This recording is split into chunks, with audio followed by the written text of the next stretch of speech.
కూడి వచ్చిన మీ అందరికీ మన ప్రభువును ప్రియరక్షకుడైన యేసుక్రీస్తు నామములో నా ప్రత్యేకమైన వందనాలు తెలియజేస్తున్నాను. ఇందాక మనం చదివినటువంటి వాక్య భాగం తీద్దాం ఒకసారి. యోహాను రాసిన మొదటి పత్రిక 5వ అధ్యాయము 13 నుండి 17 వరకు మనం ధ్యానం చేసుకుందాం. యోహాను రాసిన మొదటి పత్రిక 5వ అధ్యాయము 13 నుండి 17 వరకు మనం చదువుకున్న వాక్య భాగం. దీనికి సంబంధించి ఈరోజు ఈ పారాగ్రాఫ్లో నుంచి ఒక అంశాన్ని మనం ధ్యానం చేసుకుందాం. 16వ వచనంలో మరణకరమైన పాపము కలదు అనే ఒక మాటని యోహాను గారు మాట్లాడారు. 16వ వచనం ఆఖరిలో మీకు కనపడుతుందా? మరణకరమైన పాపము కలదు. అట్టి దాని గురించి వేడుకొనవలనని నేను చెప్పట్లేదు. ఈరోజు మనం ధ్యానిస్తున్నటువంటి అంశం ఏంటంటే మరణకరమైన పాపము అనగా ఏంటి? మరణకరమైన పాపము అనగా ఏంటి?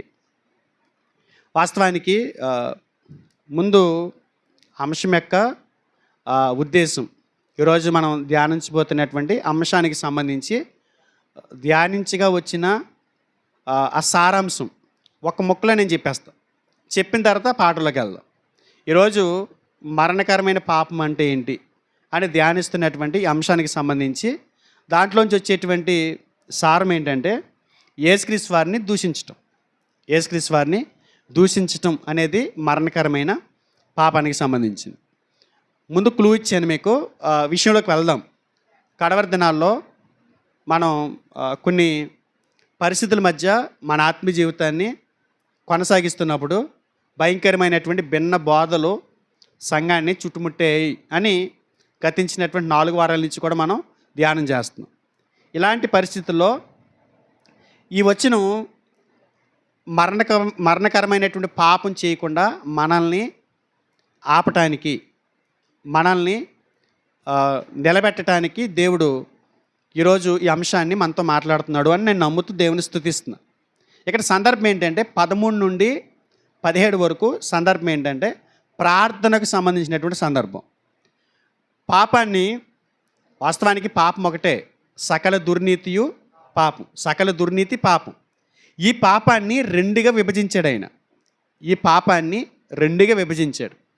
రెండుగా విభజించి ఒకటి మరణకరమైన పాపం అన్నాడు, రెండవది మరణకరమ కాని పాపం అన్నాడు. మరణకరమైన పాపం ఉంది, మరణకరమ కాని పాపం ఉంది. వాస్తవానికి పాపం ఒకటే, సకల దుర్నీతియు పాపం అన్నాడు 15వ వచనంలో.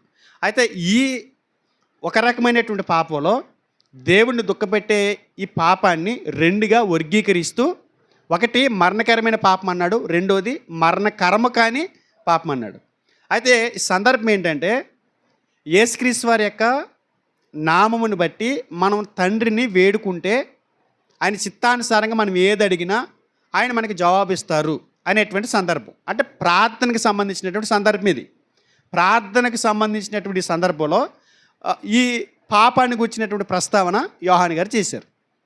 అయితే ఇక్కడ మనుషులు పాపం చేస్తారు.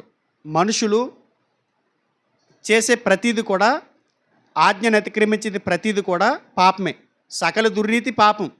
కనుక ఆ పాపాల విషయమై మనకి జాగ్రత్తని తెలియజేస్తూ మాట్లాడుతున్నటువంటి సందర్భంలో ఎవడైనా మరణకర్మ కాని పాపం చేస్తే దేవుని దగ్గర వేడుకోండి. ఎందుకంటే మనకు ఉన్నటువంటి ధైర్యం ఏంటంటే మన పాపాలు క్షమించబడ్డానికి క్రీస్తు వారు చిందించినటువంటి పవిత్రమైనటువంటి రక్తం మనకు ఆధారం. ఆయనను బట్టి మనకు కలిగినటువంటి ధైర్యం ఏంటంటే పవిత్రుడు, నిర్దోషి, నిష్కల్మషుడు, పాపుల్లో చేరక ప్రత్యేకంగా ఈ లోకంలో బ్రతికినటువంటి క్రీస్తు ప్రభువు మనకు ఆధారం. ఆయనను బట్టి మనకు కలిగినటువంటి ధైర్యం ఏంటంటే మరణకర్మ కాని పాపం చేసినటువంటి వ్యక్తి మనకి కనబడినప్పుడు అతని నిమిత్తమై మనం ప్రార్థన చేస్తే దేవుడు అతను ఏం చేస్తాడు? క్షమించి అతనికి జీవాన్ని దయచేస్తాడు. మరణకర్మ కాని పాపం చేసిన వ్యక్తి కొరకు మీరు ప్రార్థన చేస్తే మీకు ఉన్నటువంటి ధైర్యం ఏంటంటే క్రీస్తు నామమును బట్టి ఆ వ్యక్తి క్షమించబడతాడు. ఇదే సందర్భం. అయితే క్రీస్తు నామమును బట్టి మనకు కలిగిన ధైర్యం ఏంటంటే ఎవడైనా పాపం చేసినప్పుడు ఆ పాపాన్ని బట్టి ప్రభువా ఈ వ్యక్తిని క్షమించండి, యేసు నామములో ప్రార్థిస్తున్నాము అని అన్నప్పుడు ఆ వ్యక్తిని దేవుడు క్షమిస్తాడంట. అయితే యోహాన్ గారు ఒక మాట చెప్పారు. ఏంటనంటే మరణకరమైన పాపం చేసేవాడి గురించి ప్రార్థన చేయొద్దు అనేటువంటి సందర్భం ఇది. ఓకేనా? మరణకరమైనటువంటి పాపం ఉంది, దాని కొరకు ప్రార్థన చేసినా కూడా అనవసరం. అలాంటి వ్యక్తుల గురించి ప్రార్థన చేసినా కూడా దేవుని దగ్గర నుంచి జవాబు రాదు అనేటువంటి సందర్భం అన్నమాట. ఈ సందర్భం మనకు అర్థం కావటానికి మరణకరమైన పాపం అంటే ఏంటో తెలియాలి. మరణకరమైన పాపం చేసిన వ్యక్తి గురించి ప్రార్థన చేస్తే జవాబు రాదు దేవుని దగ్గర నుంచి. అసలు మరణకరమైన పాపం అంటే ఏంటో తెలిసింది అనుకోండి, మనం ఎవరి కొరకు ప్రార్థించాలో ఎవరి కొరకు ప్రార్థించకూడదో, మరణకరమైన పాపం చేసిన వ్యక్తుల్లో మనం ఉన్నామేమో, ఒకవేళ ఉంటే సరి చేసుకుని మనం ఆ పాపం నుంచి తప్పించుకుని మనం దేవుని మహింపరచాలి, మనం ఉన్నతంగా ఈ లోకంలో బ్రతకాలి అని దేవుడు కోరుకుంటున్నాడు. ఇప్పుడు మరణకరమైనటువంటి పాపం అంటే ఏంటో ధ్యానం చేస్తున్నాం కదా. ఈ సందర్భం లేకపోతే దీనికి సంబంధించినటువంటి చరిత్ర, ఏ సంవత్సరంలో ఇది రాయబడింది, ఎవరిని ఉద్దేశించి యోహాను గారు మాట్లాడుతున్నాడు, ఇవన్నీ కూడా మనం తెలుసుకుంటే వాస్తవం బయటకు వస్తుంది. ఇప్పుడు ఇంతకు మరణకరమైన పాపం చేసేవాళ్ళు ఎవరో కూడా మనకి తెలుస్తుంది. కనుక ఈ విషయాన్ని మనం ధ్యానం చేద్దాము. చాలా శ్రద్ధగా మీరు వినడానికి ప్రయత్నం చేయండి. ఎందుకంటే ఇందులో చాలా సిద్ధాంతపరమైనటువంటి విషయాలు మనకి కనిపిస్తాయి.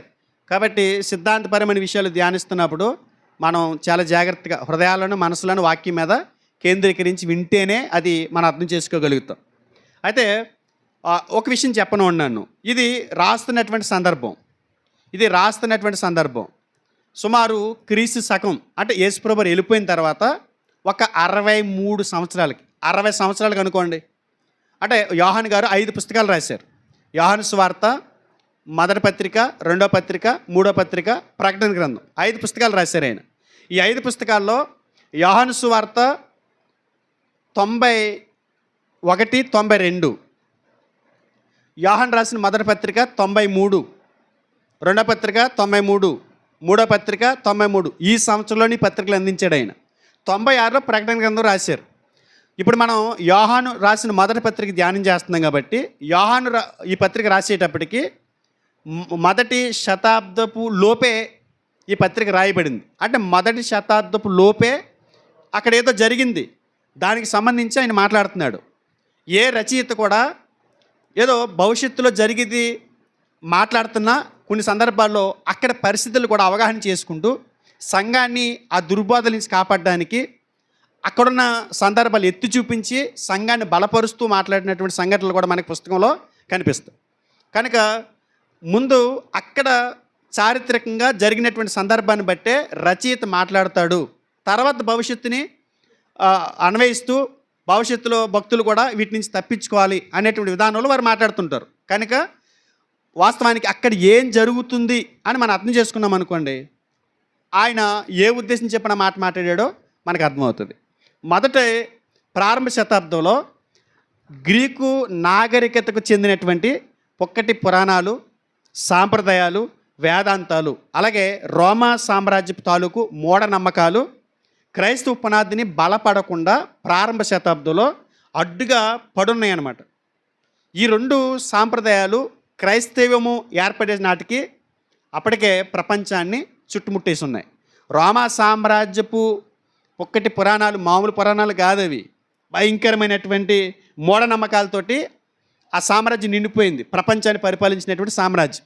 అక్కడ కూడా మతాలకు సంబంధించి భయంకరమైనటువంటి భ్రష్ట మతాన్ని సాతాను ప్రవేశపెట్టి చాలా గలిబిలు చేస్తున్నటువంటి దినాలు అవి.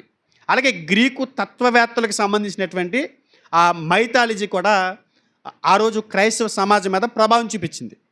వాళ్ళు చేస్తున్నటువంటి భక్తి ఇప్పటికే క్రైస్తవులుగా మారినటువంటి వాళ్ళ జీవితాల మీద ప్రభావం చూపిస్తున్నటువంటి దినాల్లో యోహాను గారు వాటి బారిన పడకుండా, ఒకవేళ వాటిని బారిన పడితే ఎలా తప్పించుకోవాలో అనేటువంటి ఒక ఆలోచన చొప్పున ఈ పత్రికని రాసినట్టు మనం చూస్తాం.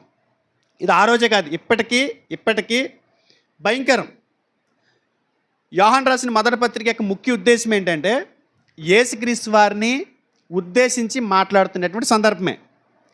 మెయిన్ కంటెంట్ ఏంటంటే నేను ముందే చెప్పాను, యేసుక్రీస్తు వారిని దూషించటం అనేటువంటి ఒక పనిని వారు పనిగా పెట్టుకుని వాళ్ళు చేస్తున్నటువంటి ఆ సమయంలో యోహాను గారి పత్రికని రాశారు. అంటే ఇక్కడ యేసుక్రీస్తు వారికి సంబంధించినటువంటి అబద్ధ బోధలు ఏదైనా సరే ఆయన్ని దూషించడం అవుతుంది.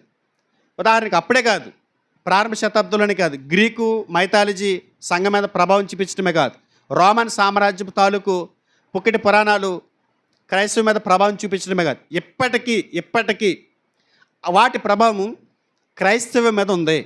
వాటి ప్రభావం మూలంగా యేసుక్రీస్తు వారిని ఇప్పటికీ తెలియకుండానే మేము గణపరుస్తున్నామనేటువంటి భ్రమలోనే యేసుక్రీస్తు వారిని దూషిస్తున్నటువంటి స్థానిక సంఘాలు ఎన్నో మనకి ఈరోజు కనిపిస్తున్నాయి. కనుక అప్పుడు చెప్పినా కూడా అది ఇప్పటికీ మనం అన్వయించుకుని ఎదిరించడానికి గాను యోహాను గారి ద్వారా దేవుడి మాటలు మనతో రాయించి మాట్లాడిస్తున్నారు. కనుక ఈ విషయాలు దృష్టిని పెట్టండి. ఉదాహరణకి ఈరోజు యేసుక్రీస్తు అనేటువంటి లోకరక్షకుడు, మనం నమ్మినటువంటి దైవం, మనం విశ్వసించినటువంటి లోకరక్షకుడు, ఆయనకి సంబంధించి కొన్ని రకాలైనటువంటి భిన్న బోధలు సంఘాలకు వచ్చేసినాయి. అంటే కన్ఫ్యూజ్లో ఉన్నారు. యేసుక్రీస్తు వారిని ఏమని విశ్వసించాలి, యేసుక్రీస్తు వారిని ఏమని నమ్మాలి, ఈ విషయానికి వచ్చేసరికి చాలా కన్ఫ్యూజ్లో ఉన్నారు. మనం గతంలో కొన్ని సామెతలు చూసాం. నలుగురు గుడ్డోళ్ళు ఒక ఏనుగుని చూసిన సంధానం ఉన్నది వీళ్ళ పరిస్థితి అంటారు, చూసారా? ఒక సామెత ఉందా? నలుగురు గుడ్డివాళ్ళు ఒక ఏనుగుని చూశారంట. నలుగురు గుడ్డివాళ్ళు ఒక ఏనుగుని చూసినప్పుడు ఎలా ఉంది వాళ్ళకి?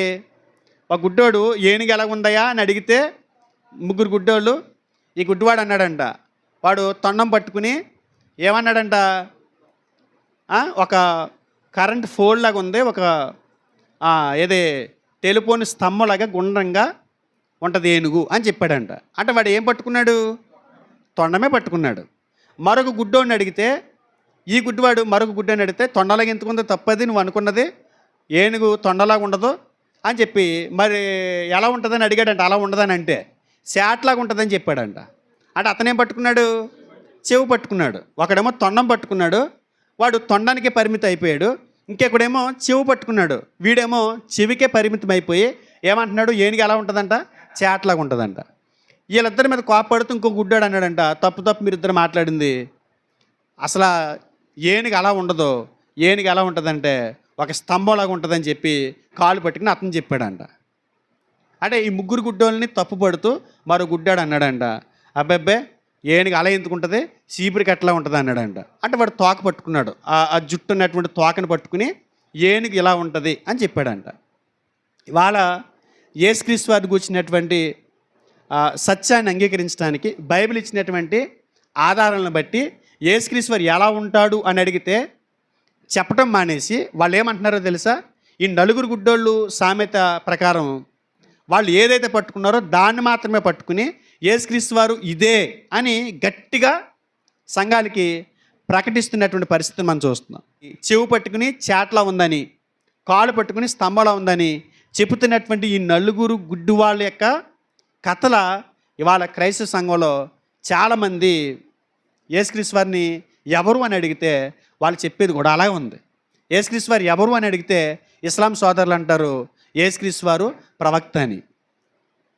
యేసుక్రీస్తు వారు ఎవరు అని అడిగితే ప్రాటినిధ్యం వాళ్ళు అడిగితే అంటారు, వాళ్ళు అంటారు ఏమనంటే యేసుక్రీస్తు వారు మరియకు పుట్టడం ద్వారా ఉనికిలోకి వచ్చాడు, అంతకు మునిపైన లేడు అని.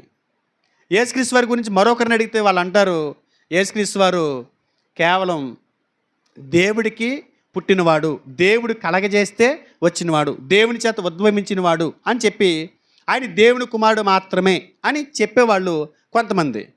మరికొంతమంది ఏంటంటే కేవలం నరుడు మాత్రమే, మానవ మాతృడు మాత్రమే. కానీ ఈ భూమి మీద యేసుక్రీస్తు వారు మనుషులందరికంటే ఒక మెట్టు పైకి వెళ్ళి ఉన్నతంగా బ్రతికాడు, దైవ లక్షణాలతో ఈ భూమి మీద బ్రతికాడు.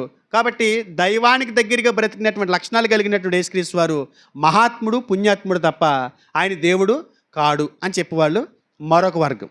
ఇలా ఎవరికి తోచింది వాళ్ళు, ఎవరికి దొరికిన రెఫరెన్స్ వారిని ఆధారం చేసుకుని వాటికి మాత్రమే పరిమితి అయిపోయి యేసుక్రీస్తు వారిని దూషిస్తున్నటువంటి, వారికి తెలియకనే దూషిస్తున్నామని అంటే ఇలా మొహమ్మద్ చేయి పెట్టి తిట్టడం అనుకుంటున్నారు. దూషించడం అంటే వల్గర్ లాంగ్వేజ్ మాట్లాడడం అనుకుంటున్నారు. వల్గర్ లాంగ్వేజ్ మాట్లాడటం దూషించడం కాదు, ఇలా చేయి పెట్టి తిట్టడం దూషించడం కదా. మనుషులు, సాధారణమైన మనుషులు, రోడ్ల మీద తిరిగే మనుషులు చేసుకునే పని అది. దైవికమైనటువంటి విలువ లేకుండా చేసేటువంటి మనుషుల యొక్క పద్ధతులు బట్టి అవి తిట్లు అంటే. దూషణ అంటే అది కాదు. బైబిల్ ప్రకారం దూషణ అంటే ఏంటి తెలుసా? దేవుడు ఏదైతే ఆయన అని చెప్పుకుంటున్నారో అది కాదు ఇది అని చెప్తే అంతకంటే వేరే దూషణేమీ లేదు. అది భయంకరమైనటువంటి దూషణ. అలా యేసుక్రీస్తు వారిని దూషిస్తున్నటువంటి పరిస్థితులు ప్రారంభ శతాబ్దం మొదలుకొని ఎప్పటి వరకు క్రీస్తు మరల తిరిగి వచ్చేంత వరకు ఈ పరిస్థితులు సాతాను కలిగిస్తున్నాడు. కాబట్టి యోహాను గారు మరణకరమైన పాపము చేసిన వాడి కొరకు ప్రార్థన చేయంటున్నారు. మరణకరమైనటువంటి పాపం అంటే మనకు తెలియాలి. ఇప్పుడు ఇంతకే యేసుక్రీస్తు వారిని దూషించటమే మరణకరమైన పాపం, అంతకంటే వేరేది లేదు. అయితే ఇప్పుడు దాని గురించి కొన్ని విషయాలు మనం ఆలోచన చేద్దాం. పత్రిక ముఖ్య ఉద్దేశం ఏంటో తెలియాలి మనకి. యోహాను గారు రాసినటువంటి మొదటి పత్రిక ఏ ఉద్దేశం చెప్పినైనా ఈ పత్రికని ప్రజలకు అందించాడో మనకు తెలియాలి. ఈ పత్రిక ఉద్దేశం ఏంటంటే క్రీస్తునందు విశ్వాసాన్ని పుట్టించడానికి, క్రీస్తునందు విశ్వాసాన్ని బలపరచడానికి, యేసుక్రీస్తు జీవితాన్ని గూర్చి యోహాను గారు మొదటి పుస్తకం రాశాడు. యోహాను రాసిన సువార్త. యోహాను రాసినటువంటి సువార్త ఏ ఉద్దేశం చెప్పని రాశాడు? యేసుక్రీస్తునందు విశ్వాసం ఉంచడానికి. ఒకసారి చూడండి ఆయన పత్రికల యొక్క ఉద్దేశము, ఆయన సువార్త యొక్క ఉద్దేశం ఏంటో చూద్దాం. యోహాను రాసిన సువార్త 20 అధ్యాయము 31. యేసు దేవుని కుమారుడైన క్రీస్తు అని మీరు నమ్మునట్లును నమ్మి ఆయన నామమందు జీవము పొందినట్లును ఇవి రాయబడింది. ఎందుకు రాశాడంటే సువార్త యేసుక్రీస్తునందు విశ్వాసము ఉంచడానికి, ఉంచిన విశ్వాసము బలపరచడానికి. యోహాను రాసినటువంటి మొదటి పత్రికలకు వెళ్దాం. యోహాను రాసినటువంటి మొదటి పత్రిక 1వ అధ్యాయం 4వ వచనం. ఆ పత్రిక ఎందుకు రాయబడిందో చెప్పాడు చూడండి. మన సంతోషము పరిపూర్ణమగునట్లు మేము ఈ సంగతులు రాయిచున్నాము. మన సంతోషము పరిపూర్ణమగుటకై మేము ఈ సంగతులు రాయిచున్నాము. 5:13 చూడండి. యోహాను పత్రిక ఎందుకు రాశాడో చెప్పాడు ఆయన. దేవుని కుమారుని నామమందు విశ్వాసముంచి మీరు నిత్యజీవం గలవారని తెలుసుకున్నట్లు నేను ఈ సంగతులు మీకు వ్రాయిచున్నాను. విశ్వాసుల సంతోషం సంపూర్ణమగునట్లు విశ్వాసమందు వారు పరిపూర్ణమయ్యేలా సహాయపడడానికి యోహాను గారు మొదటి పత్రిక రాశాడంట. మొదటి పత్రిక ఎందుకు రాశాడో చెప్పాడు. యోహాను సువార్త ఎందుకు రాశాడో యోహాను గారు తెలియజేసినట్టు మనం చూస్తున్నాం. యోహాను సువార్తలో ఒక కీలకమైనటువంటి పదం ఉంటుంది. అది ఇంచుమించు 100 సార్లు కనబడుతుంది ఆ పత్రికలో. 21 అధ్యాయాల ఆ సువార్తలో 100 సార్లు కనబడే ఒక పదం ఏంటి తెలుసా? నమ్ముట. నమ్ముట ఈ పదం కనబడుతుంది. ఎవరిని నమ్మాలి? యేసుక్రీస్తు వారిని. కీలకమైనటువంటి పదం అది. ఆయన సువార్తల్లో కానీ పత్రికల్లో కానీ బలంగా వాడినటువంటి ఒక కీలకమైనటువంటి పదం నమ్మిక, నమ్ముట. 100 సార్లు పైగా సువార్తలోనే ఉంది. అంటే ఆయన సువార్త రాస్తున్నప్పుడు దేన్ని బేస్ చేసుకున్నాడు ఆయన? ఏం చెప్పాలని? నమ్మాలి. ఎవరిని? యేసుక్రీస్తు వారిని. యేసుక్రీస్తు వారిని గూర్చినటువంటి నమ్మిక గురించి ఆయన మాట్లాడుతూ 100 సార్లు పైగా రాశాడు ఆయన. యోహాను రాసినటువంటి మొదటి పత్రికలో కీలకమైనటువంటి పదం ఏంటంటే ఎరుగుట. అందులో నమ్ముట, ఇందులో ఎరుగుట. నమ్మటానికి ఎరగటానికి తేడా ఏంటి? నమ్మటానికి ఎరగటానికి తేడా ఏంటి? నమ్మిక అనేది మనం కలిగి ఉండి చూపించాల్సినటువంటి లక్షణం అది. ఎరుగుట అంటే తెలుసుకోవాలి. అసలు నువ్వు తెలుసుకున్నావా? ఎరిగావా? బాగానే ఉంది. నువ్వు నమ్మిన వాడిని సరిగ్గా తెలుసుకున్నావా? ఆయన్ని ఎరిగావా? పూర్తిగా అర్థం చేసుకున్నావా అని చెప్పటానికి వాడినటువంటి పదం. అందులో ఎరుగుట అనే పదం 5 అధ్యాయాల్లో 40 సార్లు రాశాడు. 40 సార్లు. ఎవరిని ఎరగాలి? ఎవరిని ఎరిగి ఉండాలి మనం? యేసుక్రీస్తు వారిని. యేసుక్రీస్తు వారిని ఎరిగి ఉండేట గురించి 40 సార్లు ఇందులో కనబడుతుంది. యేసుక్రీస్తు వారిని నమ్మండి, నమ్మిక, నమ్ముట అనేది 100 సార్లు యోహాను సువార్తలు కనబడుతుంది. జాతికి మనం ఆలోచన చేస్తే ఎరుగుట అనే దానికి సంబంధించి ఆయన నొక్కి పలుకుతున్నాడు కొన్ని పదాలు. ఏదైనా రచయిత ఒక పుస్తకాన్ని రాస్తున్నప్పుడు అందులో కీలక పదం ఉందనుకోండి, ఆయన ప్రజలకు చెప్పాలనుకునేటువంటి సందేశం ఏదైనా ఉందనుకోండి, దాన్ని పదే నొక్కి పలుకుతూ ఉంటాడు. ఏ రచయిత అయినా సరే, ఎవరైనా సరే, మనం ఏం చెప్పాలనుకున్నామో దానికి సంబంధించి దాన్ని మాత్రమే ఫోకస్ చేస్తాడు. అలా ఫోకస్ చేసిన దాంట్లో ప్రధానమైనటువంటివి ఏంటంటే ఎరుగుట, నమ్ముట. ఇదే ఆ 2 పుస్తకాల్లో మనకి ఎక్కువ కనిపిస్తూ ఉంటుంది. అంటే ఆయన ఏంటంటే నమ్మిక గల నిశ్చయత మీద కట్టబడుతున్నాడు. ఆ పుస్తకాలని కడుతున్నాడు ఆయన. ప్రజలు కూడా దాని మీద కట్టబడాలని కోరుకుంటున్నాడు. అయితే ఇక్కడ ఎందుకు నమ్మిక, నమ్ముట, ఎరుగుట అనే కీలక పదాలు ఎత్తుకు తీసుకొస్తున్నాడంటే అప్పటికి చరిత్ర ఏం జరుగుతుందో మీకు తెలియాలి. అప్పటికి మనం అన్నాం కదా, ఒక రచయిత అక్కడ ఏదైనా ఒక చరిత్ర జరిగితేనే దానికి సంబంధించి ముందు ఫోకస్ చేస్తాడు. తర్వాత రాబోయే కాలాల్లో విశ్వాసులు అలాంటి సమస్యలు ఏదైనా ఎదురైనప్పుడు అక్కడ సమాధానాలు ఇవ్వటానికి ఈ రచయితలు దానికి సంబంధించి సమాధానం ఇస్తుంటారు. ముందు అక్కడ జరిగినటువంటి చరిత్ర చూద్దాం. మనకి పూర్వ చరిత్ర యోహాను గారి పుస్తకం రాసేటప్పటికి చరిత్ర మనం చూద్దాం. ఏం జరుగుతుందంటే యోహాను దినాల్లో అక్కడ క్రైస్తవాన్ని గలిబిలి చేస్తున్నటువంటి ఒక గుంపు ఒకటి తయారైంది. ఆ గుంపు ఏంటంటే జ్ఞానతత్వవాదులు, గ్నోసిస్ అనేటువంటి ఒక గుంపు జ్ఞానతత్వవాదులతోటి యోహాను గారు పోరాడుతున్నాడు. మరణకరమైన పాపం చేసేటువంటి వారి గుంపులో వీళ్ళు ఉన్నారు. వీరిని ఉద్దేశించి యోహాను గారు ఆ విషయాన్ని ప్రస్తావన చేస్తున్నాడు. ఇక్కడ యోహాను గారు వారిని ఎదుర్కొంటూ ఈ పత్రికలు రాశాడు అన్నాం కదా. ఏం మాట్లాడుతున్నాడు వాళ్ళు ఎదుర్కొంటూ? ఎరుగుట అని మాట్లాడాడు కదా, నమ్ముట అనే పదం వాడాడు కదా. యోహాను రాసినటువంటి మొదటి పత్రికలో ఆయన ఎక్కువగా దేని ఫోకస్ చేశాడు? ఒకసారి చూడండి, అందులో కూడా చూద్దాం. మళ్ళీ అందులో చూద్దాం. 4వ అధ్యాయము మొదటి వచనం.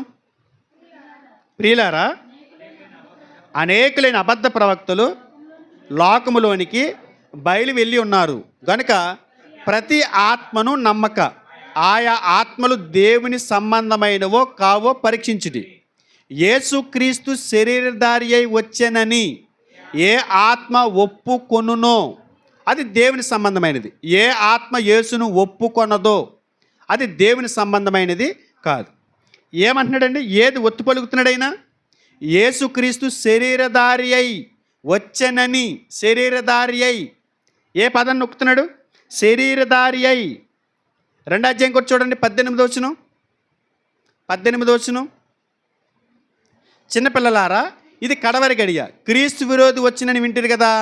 ఇప్పుడు అనేకులని క్రీస్తు విరోధులు బయలుదేరి ఉన్నారు. ఇది కడవరి గడియ అని దీని చేత తెలుసుకొనిచున్నాము. వారు మనలో నుండి బయలు వెళ్ళారు కానీ వారు మన సంబంధులు కారు. వారు మన సంబంధులు అయితే మనతో కూడా నిలిచి ఉందురు. తర్వాత వారందరూ మన సంబంధులు కారని ప్రత్యక్షపరచబడినట్లు వారు బయలు వెళ్ళిరి. ఇక మన కిందకి అక్కడే ఆ వచనాల్లో 22వ వచనానికి వద్దాం. యేసు క్రీస్తు కాడని. యేసు అని కామ పెట్టాడా? యేసు ఈ శరీరధారిగా వచ్చిన మరియ గర్భములో జన్మించిన ఈ యేసు క్రీస్తు కాడని చెప్పువాడు తప్ప ఎవడబద్ధికుడు? క్రీస్తు కాడని చెప్పువాడు తప్ప ఎవడబద్ధికుడు అని 4వ అధ్యాయం మొదటి వచనం ఏమన్నాడు? యేసు క్రీస్తు శరీరధారిగా వచ్చానని ఏ ఆత్మ ఒప్పుకొనదో వాడు క్రీస్తు విరోధి. అంటే యేసుక్రీస్తు వారు శరీరధారిగా వచ్చినటువంటి ఆ జీవితాన్ని ఈ జ్ఞానతత్వవాదులు అంగీకరించట్లా. మరియకి పుట్టారు చూసారా? ఆ మరియకి పుట్టినటువంటి యేసు క్రీస్తు కాడు అని చెప్తున్నారంట వాళ్ళు. ఆ యేసు దేవుడు కాదు, ఆ యేసు క్రీస్తు కాడు. అసలు ఆయన శరీరధారికి వచ్చినటువంటి ఆ జీవితాన్ని రిజెక్ట్ చేస్తున్నారు, అంగీకరించట్లేదంట. దాన్ని ఫోకస్ చేస్తున్నాడు. మరియకి పుట్టిన యేసు ఈ శరీరధారికి వచ్చిన ఈ యేసు ఎవరనుకుంటున్నారు అని చెప్పటానికి అందిస్తున్నటువంటి సమాచారం ఈ యోహాను మొదటి పత్రికలో మనకు కనిపిస్తుంది. వీళ్ళు ఇంతకీ ఏం బోధిస్తున్నట్టు? యేసుక్రీస్తు శరీరధారి, క్రీస్తు యేసుగా ఈ భూమి మీదకి రాలేదు. క్రీస్తు అనేవాడు యేసు కాదు. యేసు వేరు, క్రీస్తు వేరు, రెండు అయిపోయినాయి. ఇప్పుడు యేసు క్రీస్తు కాడు. క్రీస్తు అంటే వాళ్ళ ఉద్దేశం ప్రకారం ఏంటి? పైనుంచి పంపబడినవాడు, అక్కడి నుంచి వచ్చినవాడు. ఆ క్రీస్తు ఈ యేసు కాదు. ఆయన వేరు, ఈయన వేరు. అంటే వీళ్ళ తెలివితేటలు ఎలా ఉన్నాయి? ఒక్కడనే రెండు చేయటం, ఒక్కరినే రెండు భాగాలు చేయటం. వీళ్ళకి అతి తెలివంట. అతి జ్ఞానం కలిగిన వారు అని అర్థాన్ని ఇచ్చే విధంగా జ్ఞానతత్వవాదులు అంటే గ్నోస్టిసిజం అనేటువంటి ఒక పదాన్ని వాడి ఈ ప్రపంచానికి ఈ క్రైస్తవానికి లేని ఒక గొప్ప ప్రత్యేకమైనటువంటి జ్ఞానాన్ని, అతి తెలివిని దేవుడు మాకు ఇచ్చాడు అని చెప్పుకోవటం మొదలెట్టారంట. అందు గురించి వారికి జ్ఞానతత్వవాదులు అని పేరు పెట్టారు. వాళ్ళు ఏం చెప్పుకుంటున్నారు? మీ అందరికీ లేనటువంటి ఒక ప్రత్యేకమైన తెలివి, ఒక ప్రత్యేకమైనటువంటి జ్ఞానం మాకిచ్చాడు. జ్ఞానంతో వాదిస్తాం. మేము మీకు తెలియనటువంటి ఒక ప్రత్యేకమైనటువంటి జ్ఞానం అలా వచ్చి వెళ్ళిపోయింది. ఆ జ్ఞానాన్ని మేము మీకు బోధిస్తున్నాం. మీ జ్ఞానానికి మించినటువంటి జ్ఞానం మాది అని చెప్తున్నారంట వాళ్ళు. ఇంతకాల జ్ఞానం ఏంటి చూద్దాం. వాళ్ళ జ్ఞానం ఏంటి, ఏం చెప్తున్నారు వాళ్ళు? ఇంతకు వచ్చి యేసుక్రీస్తు వారి గురించి ఒక భిన్నమైనటువంటి బోధనే క్రైస్తవానికి, సంఘానికి అందిస్తున్నారు. వారిని ఉద్దేశించి యోహాను గారు ఈ పత్రిక రాస్తూ వారితో పోరాడుతున్నాడు. ఈ రోజుల్లో కూడా చాలామంది ఈ ప్రపంచానికి అందిన జ్ఞానానికి మించి జ్ఞానం మేము కలిగి ఉన్నాం అని చెబుతూ చాలా సంస్థలు బయలుదేరినాయి. క్రైస్తవ సమాజానికి మించినటువంటి జ్ఞానం మా సంస్థకు ఉంది. మా సంస్థ కలిగి ఉన్నటువంటి జ్ఞానం ఈ భూమి మీద క్రైస్తవ సంఘాల్లో ఏ శాఖలోని కూడా లేదు. మా శాఖ అంత గొప్ప జ్ఞానం కలిగి ఉంది అని చెప్తూ ఇప్పుడు కూడా బయలుదేరారు. అంటే జ్ఞానం అంటే ఏంటి? వీరికి జ్ఞానం అంటే ఏంటి? ఒక ఆయన ఉండేవాడు, ఒక పెద్ద ఆయన. ఈ కిన్లీ వాటర్ బాటిల్ అమ్ముతాం కదా, వాటర్ బాటిల్ అన్నిటికీ డిఫరెంట్ ఏంటంటే, కిన్లీ వాటర్ బాటిల్కి అది బాయిల్డ్ వాటర్ అనమాట. అది కాచి చల్లార్చి వచ్చినటువంటి వాటరు కిన్నీలో ఉంటుంది. మిగతా బాటిల్ అన్నీ ఫిల్టర్ చేసిన వాటరు. దానికి దీనికి డిఫరెంట్ ఏంటంటే, ఇది కాచింది, అది ఫిల్టర్ చేసినాయి. ఒక రోజున ఎవరు అడుగుతున్నాడు అంటే, ఇది దీనికి దానికి డిఫరెంట్ ఏంటని ఒక ఆయన అడిగితే, ఇదండి ఇది బాయిల్డ్ వాటరు, అది ఫిల్టర్ చేసిన వాటర్, అది బాయిల్డ్ చేయరు, దానికి దీనికి ఇదే తేడా అంటే, ఎవడు చెప్పాడు అని చెప్పి నా మీద రెచ్చిపోయి ఆయన అన్నాడు, ఏంటనుకుంటున్నావు, అది ఏం చెప్తున్నావు నువ్వు? అసలు కిన్లీ వాటర్ అంటే ఏంటి తెలుసా? పెద్ద ట్యాంక్ ఉంటుంది. ఆ ట్యాంకులో వాటర్ వేస్తారు, కింద మంట ఎడతారు. ఆ మంట ఎట్టిన వాటరు అలా తిరిగి బాటిల్లోకి వస్తాయి. ఆ బాటిల్ ఇక్కడికి వస్తాయి అంటున్నాడు. ఏమంటున్నాడు అంటే, మీ ముక్కేదంటే నేను ఇలా చూపించాను, తప్పది ముక్కది అని ఇలా తిప్పి తీసుకొచ్చి ఇలా చూపిస్తున్నాడు. అది జ్ఞానం అనుకుంటున్నాడు ఆయన. వీళ్ళేంటి, యేసుక్రీస్తు వారు ఎవరు అని అన్నామనుకో, యేసుక్రీస్తు వారిని యేసుక్రీస్తు వారిగానే బైబిల్ చెప్పినట్టుగానే మనం పరిచయం చేసామనుకోండి, అబ్బాయి అలా చూపిస్తే గొప్పడవడో, మాకు ప్రత్యేకమైన జ్ఞానం ఉంది, దాని గురించి మేము చెప్తాం చూడండి అని చెప్పి ఈరోజు చాలామంది మాట్లాడుతున్నారు. ఆ రోజు జ్ఞానతత్వవాదులు అనుకున్నటువంటి కొంతమంది వారు చెప్పినటువంటి బోధ ఏంటో చెప్పే ముందు ఒక ఆవేదనకరమైన, దుఃఖపడాల్సినటువంటి ఒక భిన్నమైనటువంటి బోధ గురించి మీకు పరిచయం చేస్తాం. మన ప్రాంతాల్లో మన మధ్య జ్ఞానులమని చెప్పుకుంటూ, మహాజ్ఞానులమని చెప్పుకుంటూ యేసుక్రీస్తు వారిని ఎంత కించపరిచారో నేను మీకు చూపిస్తాను. చాలా గొప్పవాళ్ళమని చెప్పుకుంటున్నారు, మాకంటే జ్ఞానం ఎవరికి లేదని చెప్తున్నారు. ఒకసారి వినండి వాళ్ళు ఏం చెప్తున్నారు యేసుక్రీస్తు వారి గురించి. ఇలాంటి వాళ్ళ నుంచి మనం సంఘాన్ని కాపాడుకోకపోతే మాత్రం చాలా ప్రమాదాలు పడతాం.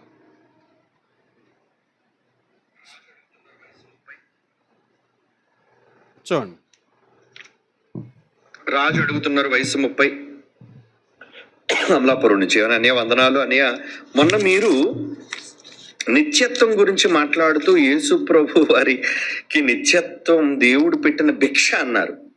యేసు ప్రభు వారు అంత తక్కువైన వారా? ఏమండి, మళ్ళీ ఇదో కొత్త ప్రశ్న అన్నారు. అవును, యేసుక్రీస్తు వారుకి తండ్రి భిక్ష పెట్టారు. యేసుక్రీస్తు వారుకి తండ్రి భిక్ష పెట్టారు.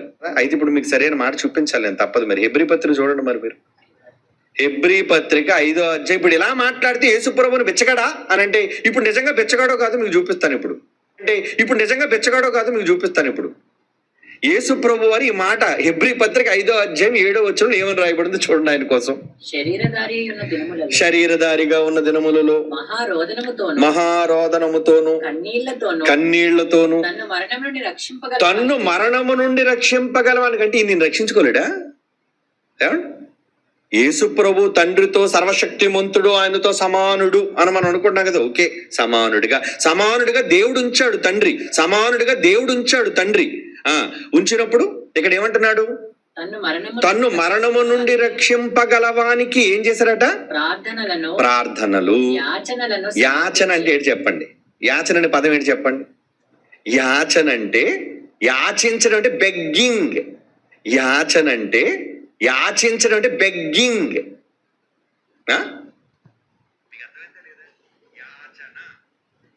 యాచన అంటే ఏంటి? బెగ్గింగ్ అంట. బెగ్గింగ్ అంటే అడుక్కోవటం. పైగా యేసుక్రీస్తు వారిని అడుక్కునేవాడు బిచ్చగాడని చెప్పడానికి ఎన్ని భాషలు ఉన్నాయి అన్ని భాషలు కూడా చూపిస్తున్నాడు ఈయన. యాచకులు, యాజకులు కాదు, యాచకులు. యాచన అంటే నాకు ధర్మం చేయండి అయ్యా, నాకు కొంచెం సహాయం చేయండి అయ్యా, నాకు ఇవ్వండి అయ్యా. ఒక వ్యక్తి మరొక వ్యక్తిని అడగడం. నానా నాకు బూట్లు కావాలి నానా, యాచిస్తున్నాడు కొడుకు. నానా నాకు బైక్ కావాలి నానా, యాచిస్తున్నాడు కొడుకు. నానా నాకు డ్రెస్ కావాలి నానా, అడుగుతుంది అమ్మాయి తల్లిని. అమ్మా నాకు డ్రెస్ కావాలమ్మా, యాచిస్తుంది. సరేనా, బట్టలు కావాలా, ఓకే కొనుక్కో, ఇస్తున్నాను డబ్బులు, ఎంత కావాలి? బైక్ కావాలా నాన్న నీకు, ఓకే కొంటానులే, ఇస్తానులే, నువ్వు అడిగావుగా, నువ్వు అడుగుతున్నావు కదా నన్ను. తల్లిదండ్రులైన వాళ్ళని ఎంతో మంది పిల్లలు అడుగుతారు. దానికి తల్లిదండ్రులు ఇచ్చేది ఏంటి? దానం. దానికి తల్లిదండ్రులు ఇచ్చేది ఏంటి? దానం. మరి పిల్లలు అడిగిన దాన్ని ఏమంటారు? యాచన. ఇప్పుడు యేసుప్రభువు కొడుగ్గా ఎవరిని యాచిస్తున్నాడు? యాచన. యాచన అంటే చేతులు చాపి అర్థించటం, దేహి అనటం. చేతులు చాపి అర్థించటం, దేహి అనటం. ఎప్పుడు మాట్లాడినా ప్రూఫ్ లేకుండా మాట్లాడదు. BOUI. ప్రూఫ్ లేకుండా మాట్లాడం కదండి. ప్రూఫ్ లేకుండా మాట్లాడాడు వెర్రోడు. ఆధారంతో మాట్లాడేవాడు ఎవడు? వాడు జ్ఞాని. ఇటు యేసుప్రభుని బెచ్చగాడు అన్నందుకు పాపమి పెద్ద బెచ్చగాళ్ళందరికీ బాధ వచ్చేసింది. ఇటు యేసుప్రభుని బెచ్చగాడు అన్నందుకు పాపమి పెద్ద బెచ్చగాళ్ళందరికీ బాధ వచ్చేసింది. మనం అంతా ఒకటో రకమైన ముష్టోళ్ళు మనం, తెలుసా మీకు? కాకపోతే మనకంట కాస్త ఒక మెట్టు పైన ఉన్నాడు. కాకపోతే మనకంట కాస్త ఒక మెట్టు పైన ఉన్నాడు. మీరు ఇంకా ప్రార్థనలు, యాచనలు, కన్నీళ్ళు ఇవి ఎక్కడ ఉన్నాయి మన బ్రతుకులకి? యేసుప్రభు మనకంటే ఒక అడుగు ముందుకేసి ప్రార్థన యాచిస్తున్నాడు. తండ్రిని, ప్లీజ్ తండ్రి, ప్లీజ్ తండ్రి, అయ్యా అయ్యా అయ్యా అయ్యా. ఇతను సమానమైన దేవుడు కదా, ఆ దేవుడికి ఈయనెందుకు చేయి చాపాలి? రేపు ఇంకా గట్టిగా ఉంటాయి కౌంటర్లు. మరి నాయనని యేసుప్రభే తండ్రి దగ్గర యాచిస్తున్నాడు బాబు. భీక్ మాంగ్తా హై వో. ఆయనని యేసుప్రభే తండ్రి దగ్గర యాచిస్తున్నాడు బాబు. భీక్ మాంగ్తా హై వో.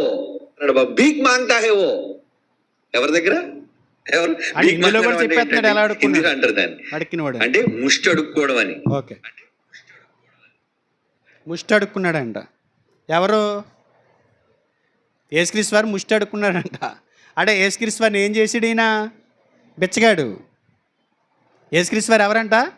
బెచ్చగాడంట. పైగా ఇలాంటి జ్ఞానం ఈ భూమి మీద ఎవరో చెప్పలేదంట.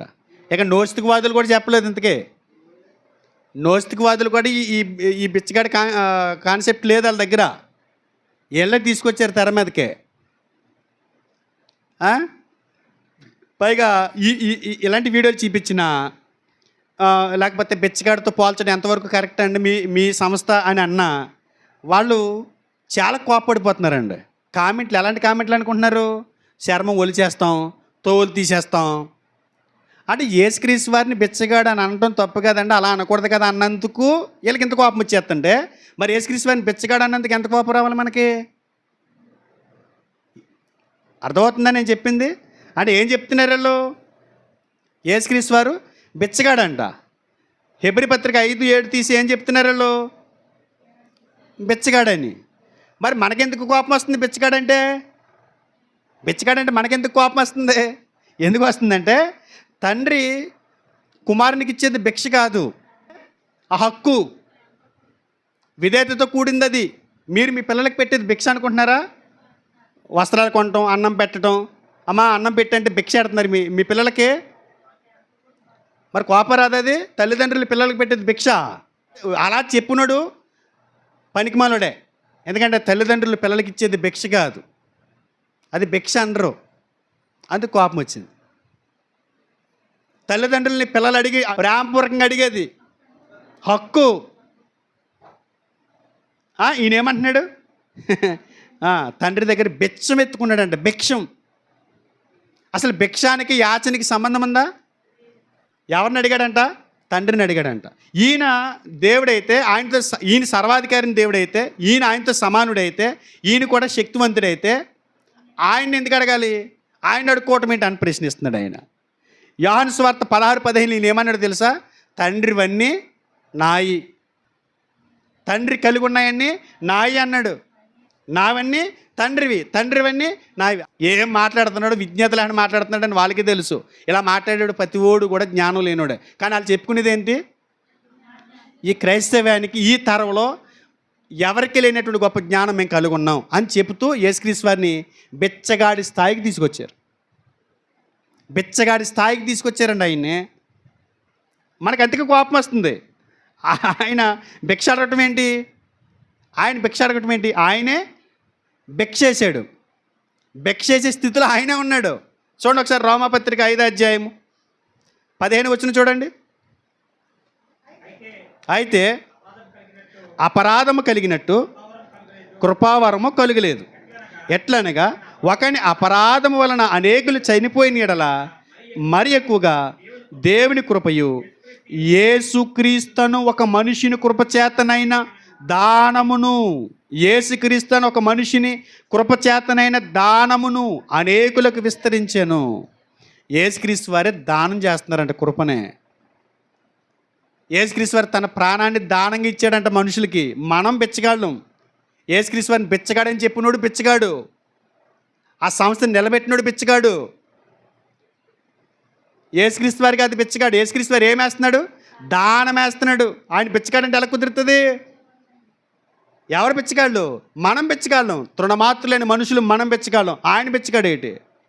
మన కొరకు తండ్రి దగ్గర చేసినటువంటి యాచన ఏదైతే ఉందో ఆ యాచన అనేది ఏమని చెప్తున్నాడు ఈయన?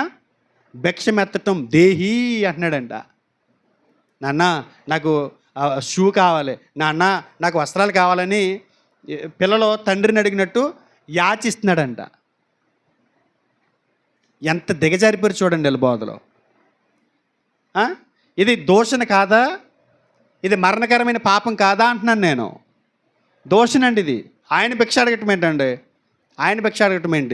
ఈ ఎవరైతే భిక్షగాడు అన్నాడో మనం చిన్న బిచ్చగాళ్ళం, ఆయన పెద్ద బిచ్చగాడు అని చెప్పాడు చూసారా? అసలు ఈ బిచ్చగాడికి వేసేది బిచ్చం వేసేది ఆయన. ఒక మెట్టు పెద్ద బిచ్చగాడు అన్నట్టు చెప్తున్నాడు ఆయన. మనం ఎవరి దగ్గర బిచ్చం ఎత్తుకుంటున్నాం? యేసుక్రీస్తు వారి దగ్గర బిచ్చం ఎత్తుకుంటున్నాం. అది ఏమైనా పద్ధత? అది అసలు అంత వల్గారిటీ, అంత నీచమైనటువంటి వివరణ కరెక్టా? అది అక్కడ సందర్భం ఏంటి? అసలు మీ అంత జ్ఞానం, మీ అంత పరిశోధన ఎవరికి లేదని చెప్తున్నారు కదా. అసలు మీ పరిశోధనలో ఏం తేలింది? యేసుక్రీస్తు వారు బిచ్చగాడైనా, దేహి అని అడుక్కుని వాడు కనపడుతున్నాడు మీకు. ఒకసారి ఆలోచించండి. ఎలాంటి భిన్నమైన బోధలు వచ్చినాయో దీన్ని కూడా అంగీకరించే వాళ్ళు ఉన్నారు. దీన్ని కూడా అంగీకరించి కోపగించుకుని వెళ్ళిపోయే వాళ్ళు కూడా ఉన్నారు.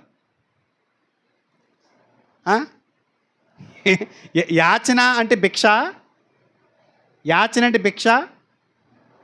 భిక్షే, యాచనేనా? యాచన అంటే భిక్ష అంటున్నాడు కదా ఈయన. బైబిల్ కొనలో ఒకసారి చూద్దాం. అపొస్తలుల కార్యములు 3:2 పుట్టినది మొదలుకొని కుంటివాడైన ఒక మనుషుడు మోసుకుని పోబడుచుండెను.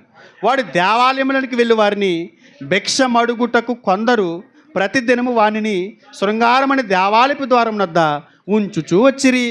దేవాలయములోనికి వెళ్ళి వారిని భిక్షమడుగుటకు అన్నాడా? యాచించుటకు అన్నాడా? యాచన భిక్ష ఒకటేనా బైబిల్ ప్రకారం? Telugu Bible to Telugu Bible రండి అంటున్నారు వీళ్ళు. మళ్ళీ Telugu Bible to Telugu Bible అన్నట్టు ఇంక మనకి మూల భాషలోకి వెళ్ళకూడదంట, బయట అర్థాలకు కూడా వెళ్ళకూడదంట. మరి యాచన అంటే ఏంటి బైబిల్ ప్రకారం? భిక్ష అంటే ఏంటి? ఇక్కడ భిక్షం ఎత్తుకున్నట్టుకు ఒకడు ఉన్నాడు. అక్కడ ఆయన ఇక్కడ దేవుడు ఏమని రాయించాడు? భిక్షం ఎత్తుకుంటున్నాడని రాయించాడు. భిక్షం ఎత్తుకోవటానికి అక్కడికి వచ్చాడని చెప్పాడు. మరి యేసుప్రభు 5:7 యాచించానంటే యాచన ఏ యాచన? అది యాచన అంటే ఏంటి బైబిల్ ప్రకారం? యాచన అంటే శోధన, శ్రమ ఉన్నప్పుడు సహాయం కొరకు దేవుణ్ణి అడగటం, విన్నవించుకోవటం. విన్నవించుకునే దానికి అడుక్కునే దానికి సంబంధం ఉందా? అంటే ఇదేనా మహాజ్ఞానం? ఇదేనా వాక్యాన్ని పరిశీలించటం? ఇదేనా బైబిల్ చెప్పేది? యాచన అంటే, యాచన అనేది వేరు, భిక్ష అనేది వేరు. ఒకసారి చూడండి, ఆయన ఏం చూపించి మాట్లాడాడు? మహాజ్ఞాని ఏం మాట్లాడాడు? హెబ్రీయులకు రాసిన పత్రిక 5వ అధ్యాయము 7వ వచనం చదువుతారా? శరీరధారి అయి ఉన్న దినములలో, ఏమంటే నిజంగా నువ్వు మహాజ్ఞానివి అయితే, ప్రపంచంలో ఈ తరంలో ఎవరికి లేనటువంటి జ్ఞానం నీకుంటే నువ్వు ఎక్కడ ఆగాలి? 7వ వచనం చదువుతున్నప్పుడు, శరీరధారి అయి ఉన్న దినములలో ఎక్కడ ఆగాలి? శరీరధారి అయి ఉన్న దినములలో అక్కడ ఆగిపోవాలి నువ్వు. అంటే ఏంటి అర్థం అక్కడ? శరీరధారి అయి ఉన్న దినాలంటే ఇక్కడ శరీరం ధరించుకుని వచ్చింది ఎవరు? దేవుడు. వాక్యమైన దేవుడు, దేవునితో సమానంగా ఉన్న దేవుడు శరీరధారికి వచ్చాడు. ఆ శరీరధారిగా ఉన్న దినములలో శరీరం ధరించుకోక మునుపు నువ్వు ఆలోచించవు, అది నీకు సంబంధం లేదా? జ్ఞాని ఏం ఆలోచిస్తాడు?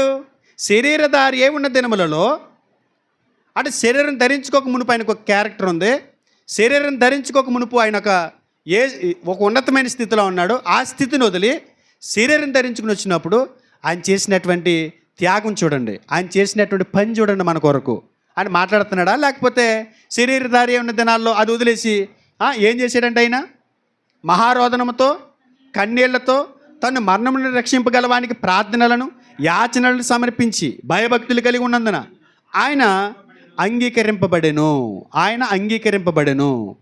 శరీరధారి ఉన్న దినాల్లో ఆయన చేసినటువంటి మానవాళి కొరకు ఆయన చేసినటువంటి విజ్ఞాపన, మనవి, ప్రార్థన, యాచన, ఆ త్యాగపూరితమైనటువంటి ఆయన కార్యాలు ఆయన అక్కడ వర్ణిస్తున్నాడు.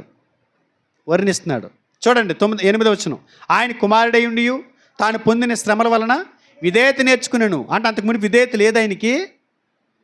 శరీరధారిగా రాకముందు విధేయత లేదు ఆయనకి. నేర్చుకుంటాం ఏంటి అంటే మానవాళికి ఏమి నేర్పిస్తున్నాడు? ఆయన మాదిరి చూపిస్తున్నాడు. విధేయులైన పిల్లలై ఉండాలి అని మాదిరి చూపిస్తున్నాడు. ఆయనకి విధేయత లేదు అందామా? మరి విధేయత నేర్చుకుంటాం ఏంటి? అంతకుముందు విధేయత లేనివాడే కదా నేర్చుకునేది. అంటే విధేయత లేనివాడని చెప్తున్నారు మీరు అక్షరాలు తీసుకుని. ఏమని చెప్తున్నారు వాళ్ళు? శరీరం ధరించుకుని వచ్చినప్పుడు ఆయన సమస్త మానవాళి కొరకు ప్రాణం పెట్టడానికి వచ్చినటువంటి యేసుక్రీస్తు వారి త్యాగాన్ని దేవుని దగ్గర విన్నవించుకుంటూ ఆ మానవాళిని రక్షించే క్రమంలో గెత్సెమనే తోటలో చేసినటువంటి ప్రార్థనలు జ్ఞాపకం చేస్తూ ఇక్కడ హెబ్రీ రచయిత మాట్లాడుతున్నాడు. దాన్ని తీసుకొచ్చి ఏమంటున్నారు? బిచ్చగాడు, దేహి అని అడుక్కున్నాడంట, ముష్టి ఎత్తాడంట. నాకు నిత్యత్వం ఈ తండ్రి అని అడిగాడంట. నిత్యత్వం ఇయ్యి అని అడిగాడు అక్కడ. చెప్పండి మీరు, నాకు నిత్యత్వం ఇయ్యి అని అడిగాడా? ఏమడిగాడు? తన మరణం నుండి రక్షింపగలవానికి ప్రార్థనలను యాచనలను సమర్పించి. ఆయన ఎవరిని రక్షించడానికి వచ్చాడు? తృణమాత్రులైన మనుషులు రక్షించడానికి వచ్చాడు. పాపముల చేత అపరాధముల చేత చచ్చిన స్థితిలో అచేతనంగా పడినటువంటి మానవాళి కొరకు తన ప్రాణాన్ని అర్పించడానికి వచ్చాడు. శరీరధారిగా ఉన్నప్పుడు శరీరంలో ఉన్న మనిషి బలహీనంగానే ఉంటాడు. ఇది అడుక్కోవడానికి చేసినటువంటి ప్రార్థన కాదు, మానవాళ్ళని రక్షించడానికి దేవుని దగ్గర విన్నవించుకునే విధానం. మన కొరకు ఆయన విన్నవించుకుంటే ఈయన అంటున్నాడు, నువ్వు అడుక్కున్నావు ఆయన దగ్గర అంటున్నాడు. ఇప్పుడు ఎవరో ఒక ఆయన సాయం కావాలని కోరుకుంటాడు మిమ్మల్ని, నేను చేసి పెడతానని చెప్పి మీరు వెళ్ళారు.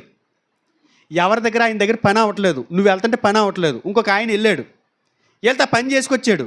పని చేసుకొచ్చి ఇదిగా అయ్యా నీకు ఇచ్చాను, నీ వల్ల అవ్వలేదు కదా, ఇది నా వల్ల అయింది అని చెప్పిన తర్వాత అది ఏదైతే నీకు పొందుకోవాలనుకున్నావో అది ఆ వ్యక్తి దగ్గర పట్టుకొచ్చి ఇచ్చిన వ్యక్తిని నిలబెట్టి నాకు ఫలానా ఆయన వల్ల సాయం దొరికింది, మొత్తం మీద అడుక్కుని బెచ్చమెత్తికి నేను సరే నాకు సాయం చేసి పెట్టాడు అంటావు నువ్వు.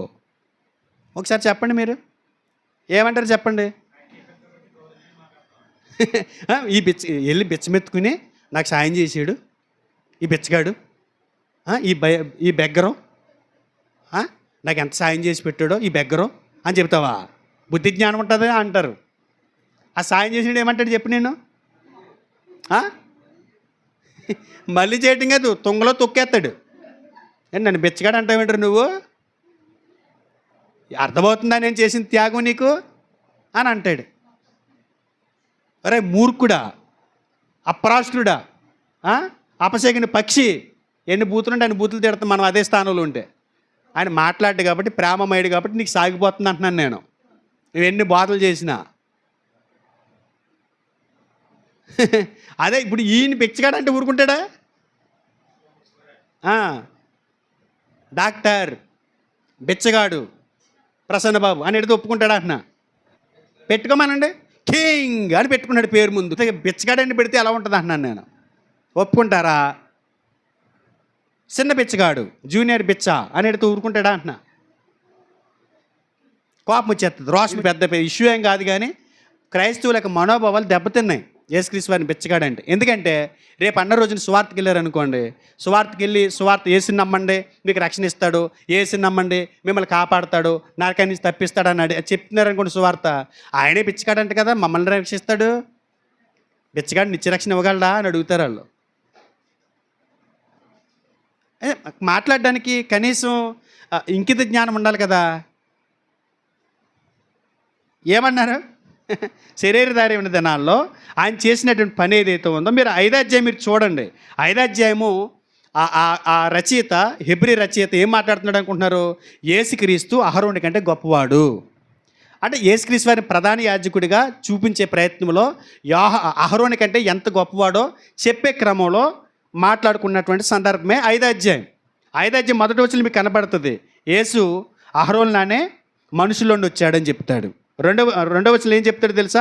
అహరోన్లానే కనికరం కలిగిన వాడని చెప్తాడు. 4వ వచనంలో అహరోన్లానే దేవుని చేత ఏర్పరచబడ్డాడని చెప్తాడు. 8వ వచనంలో అహరోన్లానే విధేయత నేర్చుకున్నాడని చెప్తాడు. 7వ వచనంలో అహరోన్లానే ప్రార్థన చేశాడని చెప్తాడు. 8వ వచనంలో అహరోన్లానే శ్రమ పొందాడని చెప్తాడు. ఇది ఒక కోణం. మరొక కోణం ఏంటంటే అహరోను కంటే ఈయన గొప్పవాడు. కారణం ఏంటంటే అహరోను తాత్కాలికమైన రక్షణకు కారకుడయ్యాడు, ఈయన నిత్య రక్షణకు కారకుడయ్యాడు అని చెప్పే సందర్భాన్ని యేసుక్రీస్తు వారు ఎలా ప్రధాన యాజకుడిగా దేవునికి మనకి మధ్యవర్తిగా ఆయన వ్యవహరిస్తున్నాడో చెప్పే క్రమంలో మాట్లాడినటువంటి మాటలు తీసుకొచ్చి ఎక్కడ లింకప్ చేస్తున్నాడు?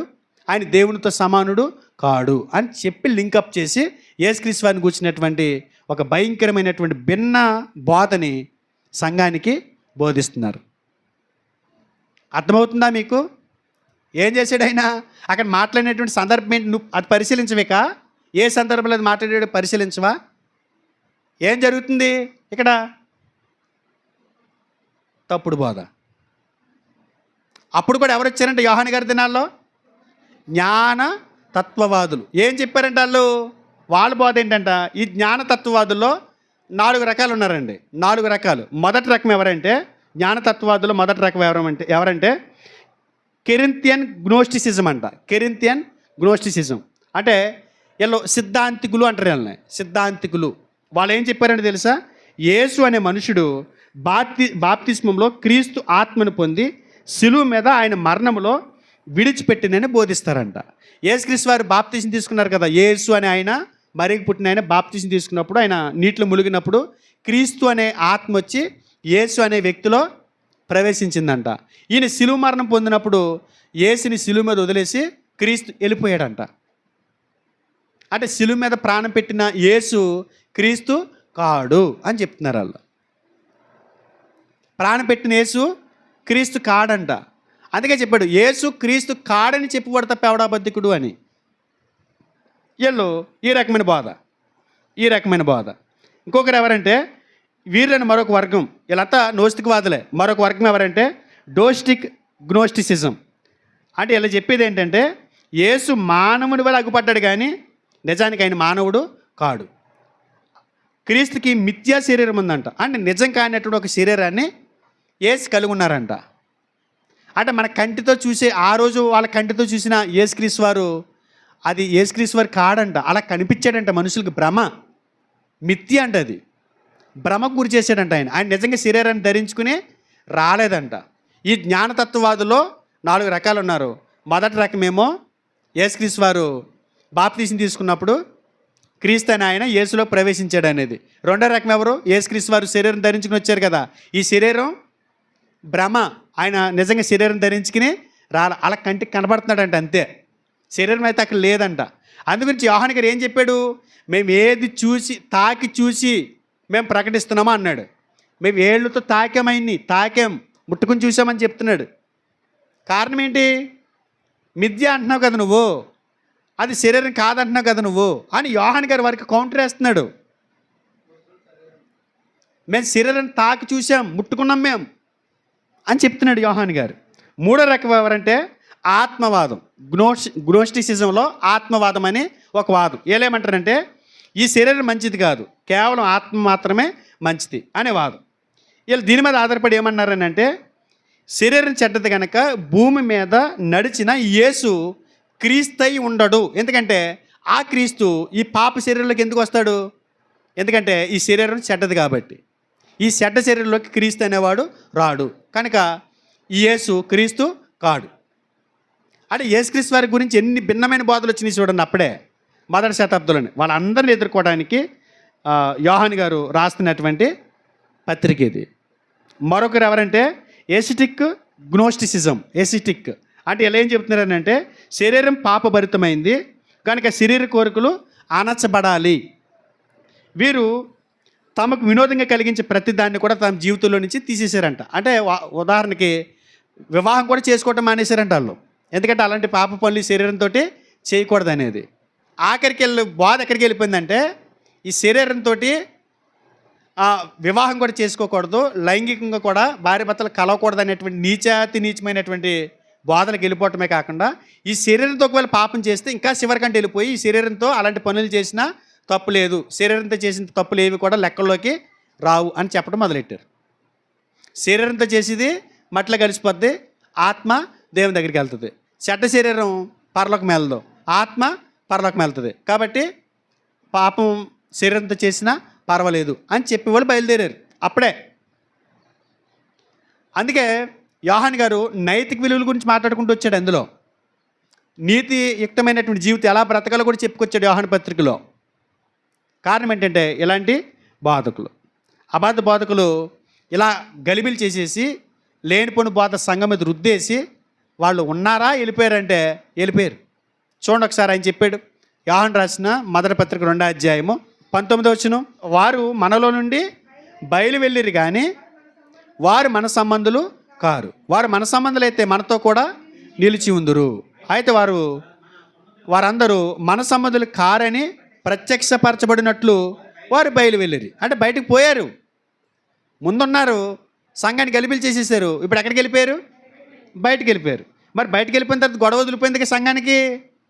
గొడవ వదిలిపోయింది బయటికి వెళ్ళిన తర్వాత వదల్లా. వాళ్ళు వెళ్ళిపోయారు కానీ వారి ప్రభావం మాత్రం సంఘాన్ని విడిచిపెట్టలా. 1-2 శతాబ్దాల కల్లా సంఘాన్ని బోధ భయంకరంగా చుట్టుముట్టేసింది. భయంకరంగా చుట్టుముట్టేసింది. అలాంటి క్రమంలో యోహాను గారు ఆ అబద్ధ బోధకుల్ని, ఆ నోస్తికవాదుల్ని, జ్ఞానతత్వవాదులని చెప్పుకున్న వారిని, జ్ఞానులని చెప్పుకున్న వారిని ఖండిస్తూ నిజ విశ్వాసాన్ని దృఢపరచడానికి ఈ పత్రిక రాశాడు. యేసుక్రీస్తు వారిని గురించి హైలైట్ చేస్తూ, యేసుక్రీస్తు వారి గురించి, ఆయన గొప్పతనం గురించి ప్రచురిస్తూ, ఆయన ఏమై ఉన్నాడో, ఎలాంటి గుణం కలిగి ఉన్నాడో, ఆయన తత్వం ఏంటో మాట్లాడుకుంటూ ఈ పత్రికని రాశాడు. ఒకసారి చూడండి ఆయన ఏమంటున్నాడు.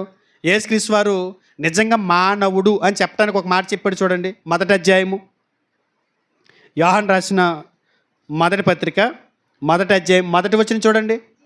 జీవవాక్యముని గూర్చినది ఆది నుండి ఏది ఉండెనో, మేమేది వింటుమో, కన్నులారి ఏది చూచితుమో, ఏది నిదానించి కనుగొంటుమో, మా చేతులు దేనిని తాకి చూచెనో అది మీకు తెలియపరుచుచున్నాము. అది మేము మీకు తెలియపరుచుచున్నాము. ఏం తెలియపరుస్తున్నారు? యేసుక్రీస్తు వారు నిజంగా శరీరం ధరించుకుని వచ్చిన మనుషుడు, మానవుడు, 100% మనిషి. మేము మా కళ్ళతో మేము చూసాం, తాకి చూసాం. ఎవరైనా యేసుక్రీస్తు వారు 100% నిజంగా మనుషుడు, మిథ్య కాదు. మిథ్య శరీరమైనా ధరించుకోలేదు. మనం కలిగి ఉన్నటువంటి శరీరాన్ని ఆయన కలిగి ఉన్నాడు. మేము తాకి చూసాం. 100% యేసుక్రీస్తు మానవుడు, మానవ శరీరంలో ఉన్నాడు. ఆ శరీరం మిథ్యతో కూడుకున్నది కాదు అని చెప్పుకొచ్చాడు. తర్వాత ఏమన్నాడు తెలుసా? 5:20 మనము సత్యవంతుడైన వానిని ఎరగవలెనని దేవుని కుమారుడు వచ్చి మనకు వివేకం అనుగ్రహించి ఉన్నాడని ఎరుగుదుము. మనము దేవుని కుమారుడైన యేసుక్రీస్తునందున్న వారమై సత్యవంతుని యందు ఉన్నాము. ఆయనే నిజమైన దేవుడును నిత్య జీవమునై ఉన్నాడు. మొదటి అధ్యాయంలో నిజమైన మానవుడు అని చెప్పినటువంటి యోహాను గారు ఆఖరి అధ్యాయంలో చెప్తున్నాడు ఆయన నిజమైన దేవుడు. యేసుక్రీస్తు వారు 100% మానవుడు, యేసుక్రీస్తు వారు 100% దేవుడు. అంటే రెండు గుణాలు కలిగిన వాడు, ద్వంద్వ స్వభావం కలిగిన వాడు. శరీరధారికి వచ్చిన క్రీస్తు శరీరం ధరించడం మేము కళ్ళారు చూసాం. ఆయన ఎవరనుకుంటున్నారు? దేవుడు, నిజమైన దేవుడు. అంటే ఈ స్వార్థ ద్వారా ఏం ప్రకటిస్తున్నాడు? ఆయన 100% మానవుడు, 100% దేవుడు. మీరు తప్పుడు బోధ చేస్తున్నారు అని చెప్పి వారిని ఖండిస్తున్నారు. అందుకే ఆయన ఏమని మాట్లాడాడు తెలుసా? మానవులు పాపులు మరియు దేవునికి లెక్క అప్పగించవలసిన వారే ఉన్నారు. కనుక మానవులు క్షమించబడి దేవునితో కొన్ని సంబంధాలు కలిగి ఉండాలి. ఆ సంబంధాలు కలిగి ఉంటేనే మీరు ముందుకు వెళ్ళగలరు, రక్షింపబడగలరు అని చెబుతూ దేవుడు ఎవరితో అయితే సంబంధాలు కలిగి ఉండాలని కోరుకున్నాడో ఆ విషయాలు చెప్పుకొచ్చాడు. ఎవరితో సంబంధాలు కలిగి ఉండాలి? యేసుక్రీస్తు వారితో సంబంధం కలిగి ఉండాలి. యేసుని యొక్క మరణం మిమ్మల్ని పాపాల నుంచి విడిపిస్తుంది. అది ఎప్పుడు జరిగిద్దంటే ఆయనని మీరు విశ్వాసము ఉంచినప్పుడు, ఆయనని మీరు ఎరిగినప్పుడు, ఆయనని మీరు నమ్మినప్పుడు ఇది సాధ్యపడుతుంది. మీరు ఎవరిని నమ్మట్లేదు? యేసుని నమ్మట్ల. ఈ యేసు ఈ శరీరంతో కలువరి సిలువలో మన పాపాల కొరకు తన ప్రాణాన్ని పెట్టారు. ఆయన్ని నమ్మి విశ్వసించి ఆయన దగ్గరికి వెళ్తే ఆయన ఆ శరీరంతో చిందించినటువంటి రక్తం నీ పాపాలని కడిగిద్ది, శుద్ధీకరిస్తుంది, ప్రాయశ్చిత్తం కలిగిస్తుంది, మిమ్మల్ని విమోచిస్తుంది. ఇప్పుడు ఆ శరీరంతో వచ్చినటువంటి క్రీస్తుని వీళ్ళు ఏమంటున్నారు? అది మిథ్య అంటున్నారు. అంటే నీ పాపాలు ఎలా క్షమించబడ్డాయి? నీ పాపాలు ఎలా క్షమించబడ్డాయి? ఆయన ఆ శరీరంతో రక్తం పెడితేనే కదా, ఆ శరీరంతో రక్తాన్ని చిందిస్తేనే కదా. ఇప్పుడు ఆ శరీరం రక్తం కాచలేదు, అది మిథ్య, భ్రమ. అంటే ఇప్పుడు మనం ఏం క్షమించబడలేనట్లు లెక్క? పాపాలు క్షమించబడలేనట్లు లెక్క. ఇప్పుడు మనం చేసినటువంటి పాపాలు ఆ శరీరంతో చిందించిన రక్తం క్షమిస్తుంది కదా. ఇప్పుడు ఆ శరీరంతో చిందించిన రక్తం మమ్మల్ని క్షమించట్లేదని అంటే అది ఏ పాపం అవుతుందో చెప్పాలి. మరణకరమైన పాపం. మీకు అర్థమవట్లేదా? అసలు మన పాపాలన్నీ క్షమాపణ ఎక్కడ దొరికింది? ఆయన రక్తం చిందించడం. ఇప్పుడు ఆయన శరీరం అది మిథ్య, ఆ శరీరంతో చిందించిన రక్తమే కాదు, ఆయన శరీరమే లేదు, ఆయన శరీరం దగ్గర రాలేదని చెప్తే మనం ఎక్కడ ఉండిపోయినట్టు? ఇప్పుడు మన పాపాలను ఉండిపోయినట్టు కదా. మరి మన పాపాల నుంచి విడిపించడానికి వచ్చిన క్రీస్తు వారిని, ఆయన శరీరాన్ని నువ్వు అంగీకరించకపోతే నువ్వే పాపం చేస్తున్నట్టు? మరణకరమైన పాపం చేస్తున్నావు. అర్థమైంది అనుకుంటున్నాను. మరణకరమైన పాపం అంటే ఏంటి? ఆయన నమ్మపోవటం. ప్రతిదీ మరణకరమైన పాపమే. పాపం చేసిన ప్రతి వ్యక్తి కూడా నరకానికి పోతాడు. కానీ ఆ నరకాన్ని నుంచి తప్పించడానికి సృష్టికర్త అయిన దేవుడు, వాక్యమైన దేవుడు శరీరం ధరించుకుని వచ్చి మన కొరకు ప్రాణం పెట్టాడు. ఆ ప్రాణం పెట్టిన సన్నివేశాన్ని వీళ్ళు ఏం చేస్తున్నారు? కాదు అంటున్నారు. అసలు ఆ శరీరమే కాదు, ఆయన పాపాలు క్షమించటమేట అన్నట్టు. ఇప్పుడు ఏమవుతుంది చెప్పండి? పాపాలు క్షమించబడతాయా? మరి పాపాలు క్షమించబడకపోతే మనం ఎక్కడికి పోతాం? అప్పుడు మనం చేసే పాపాలు ఏమవుతాయి? మరణకరమైన పాపాలు అవుతాయి. అర్థమైతే దేవుని స్తోత్రం. మీరు అర్థం చేసుకోండి. అలా చూస్తే నేను ఏం చేయలేను. మళ్ళీ అడుగుతాను, నేను అందరి సమక్షంలో దేవుని సన్నిధిలో అడుగుతాను, మరణకరమైన పాపం అంటే ఏంటి, మరణకరం కాని పాపం అంటే ఏంటో. ప్రతిదీ మరణకరమైన పాపమే. యేసుక్రీస్తు వారు ఎప్పుడైతే వచ్చి ప్రాణం పెట్టారో శిలువధారిగా, అప్పుడు మరణకరం కాని పాపాలుగా మారిపోయినాయి. ఎందుకంటే నువ్వే పాపం చేసినా కూడా ఆయన పాదాలు పట్టుకుని పశ్చాత్తాపడి క్షమాపణ కోరుకుని మానేస్తే అవి మరణకర్మ కాని పాపాలు అయిపోతుంది. ఎందుకంటే ఆ పాపాల నుంచి నీకు ఏమిస్తున్నాడు? ఆయన క్షమాపణ ఇచ్చి నీకు జీవాన్ని ఇస్తున్నాడు. ఇప్పుడు ఆయన్నే వద్దనుకుంటే నీ పరిస్థితి ఏంటి? ఆయన్నే దూషిస్తే నీ పరిస్థితి ఏంటి? మరణకరమైన పాపమే కదా. అర్థమైందా? వాళ్ళు ఏం చేస్తున్నారు? ఇప్పుడు మరణకరమైన పాపం చేస్తున్నారు. వారి కొరకు వేడుకోమంటున్నాడా? వేడుకోవద్దన్నాడు. ఎందుకని? యేసుని నమ్మొద్దంటే యేసుక్రీస్తు వారి శరీరధారిగా రాలేదని చెబుతుంటే వాళ్ళ కోసం ప్రార్థన చేసేది ఏముంది? మనం ప్రార్థన చేసేది దేనికి? క్షమాపణ అడగమని ప్రార్థన చేస్తాము. ప్రార్థన చేసి క్షమాపణ అడుగుతున్నప్పుడు ఎవరి ద్వారా క్షమాపణ ఇస్తావు? యేసుక్రీస్తు వారి నామములో క్షమాపణ ఇస్తావు. యేసుక్రీస్తు వారి నమ్మనోడిని మరి క్షమించమని ఎలా అడుగుతుంది? ఇంక వేరే రూట్ ఏముంది క్షమించడానికి?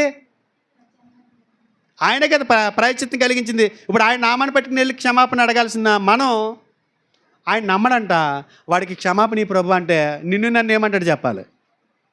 సరే నువ్వు కూడా పోతావా అంటాడు. అర్థమైందా? మరణకరమైన పాపం అంటే ఏంటి? యేసుక్రీస్తు వారిని నమ్మకపోవటమే, యేసుక్రీస్తు వారిని దూషించటమే. ఆయన వాక్యమైన దేవుడని, ఆయన శరీరధారికి భూమి మీదకి వచ్చి మన కొరకు కలువరి శిలువలో ప్రాణం పెట్టాడని నమ్మకపోవటమే. యేసుక్రీస్తు వారు మన కొరకు ప్రాణం పెట్టాడు అనేది నమ్మాలి. యేసుక్రీస్తు వారు ఈ భూమి మీదకి వచ్చింది, యేసుక్రీస్తు వారు దేవుని యొక్క ప్రత్యక్షత, అంతిమ ప్రత్యక్షత యేసుక్రీస్తు వారిలో జరిగింది అని నమ్మకపోవటమే.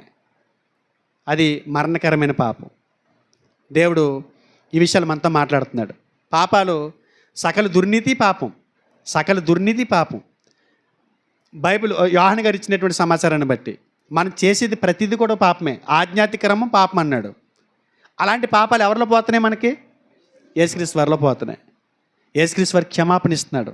ఆయన సిలువలో పెట్టినటువంటి ఆ ప్రాణాన్ని బట్టి, ఆ శరీరంతో చిందించినటువంటి రక్తాన్ని బట్టి.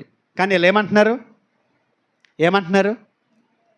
ఆయన్ని దూషిస్తున్నారు, ఆయన్ని తక్కువ చేస్తున్నారు. అసలు ఆయన శరీరధారిగానే రాలేదంటున్నారు. ఒకవేళ వచ్చాడని మీరు అనుకుంటే ఆయన 33.5 సంవత్సరాలు తిరిగినటువంటి శరీరం మిథ్య మాత్రమే, భ్రమది అని అంటున్నారు. ఇప్పుడు ఏ పాపం అవుతుంది అది? యేసుక్రీస్తు వారు భిక్షం ఎత్తుకున్నాడంటే ఏ పాపం అవుద్ది? అర్థమవుతుందా? ఏమర్థమైంది? మరణకరమైన పాపం అంటే అర్థమైంది. మరణకరం కాని పాపం ఎవరిదో తోటకూర మొక్క ఎత్తుకొచ్చేయటం మరణకరం కాని పాపం. అంటే దొంగిలించొద్దని దేవుడు చెప్పిన తర్వాత ఆజ్ఞను అతిక్రమిస్తే ఏమవుతుంది? అది పాపం అవుతుంది. పాపం వల్ల వచ్చే జీతం ఏమవుతుంది?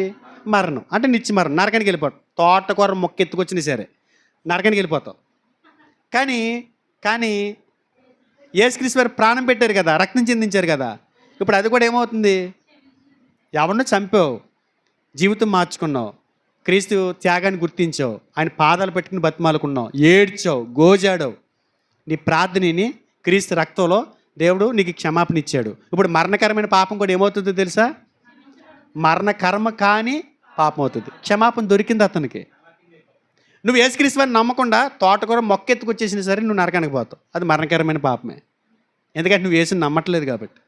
నీ పాపాలన్నింటినీ నేను పరిహారం చేస్తాను రండయ్యా అని చెప్పి ఆయన బతిమాలుకుంటుంటే నువ్వేం చేస్తున్నావు? వద్దు అంటున్నావు. ఇప్పుడు ఏ పాపం అది?